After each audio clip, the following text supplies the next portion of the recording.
குரு பிரம்மா, குரு விஷ்ணு, குரு தேவா மகேஸ்வரா, குரு சாஸ்தா பரபிரம தஸ்ம ஸ்ரீ குருவே நமக. இனிய யூடியூப் சேனல் நேயர்களுக்கு வணக்கம். என்னுடைய பெயர் பசுபதி, ஜோதிடர் பசுபதி, நாமக்கல். இந்த யூடியூப் சேனல்ல ஒவ்வொரு வாரமும் நான் டிவியில் பேசக்கூடிய டிப்ஸுகள், ஜோதிடத்தில் உள்ள பொதுவான டிப்ஸுகள், வார ராசி பலன்கள் தினமும் அப்லோட் பண்ணிக்கிட்டே இருப்பேன். அதை நீங்க சப்ஸ்கிரைப் பண்ணி பயன்படுத்திக் கொள்ள வேண்டுகிறேன். ஃபர்ஸ்ட் ஜாதகம். ஜாதகம் என்பது ஜனனி ஜென்ம சௌக்கியானம் வர்த்தனி குல சம்பாதம் பதவி பூர்வ புண்ணியம் லேகத்தை ஜென்ம பத்திரிகா. நம் முற்பெறையில் செய்த, நம் முன்னோர்கள் செய்த கர்ம வினைகளை அனுபவிக்க பிறந்தவர்கள் தான் நாம்.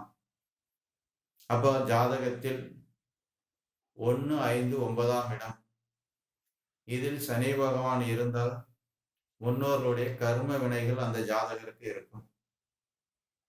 ஒரு ஜாதகம் எவ்வாறு இருக்க வேண்டும்? கிரகங்கள் வரிசையாக அமர்ந்து கிரகமாலிய யோகத்தில் இருப்பது சிறப்பான ஒரு ஜாதகம். அதே மாதிரி கிரகங்கள் ஒன்றுக்கொன்று திரிகோணத்தில் இருக்கிறது சிறப்பான ஒரு ஜாதகம். கிரகங்கள் 4 மூலைகளிலும் சதுர்த்த கேந்திரத்தில் கிரகங்கள் இருந்தால் சகல செல்வாக்கும் கிடைக்கும் என்பார்கள். இது ராசி கட்டத்திலோ நவாம்ச கட்டத்திலோ இருப்பது பாக்கியத்தை கொடுக்கும்.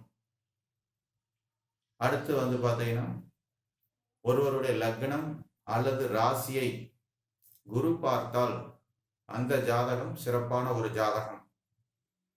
அடுத்து நேற்று டிவியில் நான் டிவியில் பேசின டிப்ஸ். ஏகாதேசி விரதம் என்று, ஏகாதேசி தினத்தன்று விரதம் இருந்து பெருமாளை வழிபட்டு வர நம்மளுடைய நினைத்த காரியங்கள் நிறைவேறும். அடுத்து திருவெண்ணியூர் சர்க்கரை நோய் தீர்க்கும் பரிகார ஸ்தலம். தஞ்சாவூர் டு திருவாரூர் செல்லும் ரோட்டில் கொடராச்சேரி பக்கத்தில் உள்ளது.